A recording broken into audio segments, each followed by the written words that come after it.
Olentzero eta Mari Domingi maiteak. Gutun hau idazten dizuet aurreko urtean oparitutakoa eskuetan dudala. Oso berezia izan zen opari hau Mendizorrotzak 100 urte bete zituelako. Aurten ezer eskatu baino lehen gauza bat kontatu nahi dizut. Nire taldearen izena Deportibo Alavés da eta Mendizorrotzan jolasten du.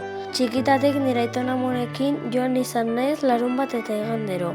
Ostiral eta astelehenetan ez naiz joaten partidua oso berandu delako.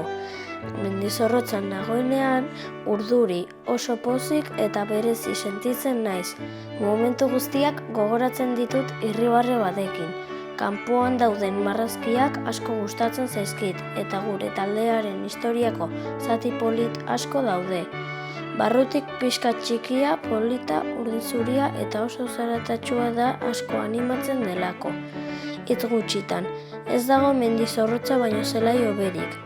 Beldurra daukat hau galtzeko eta nire desio eta oparirik onena Mendizorrotza dagoen leku berdinean geratzea da.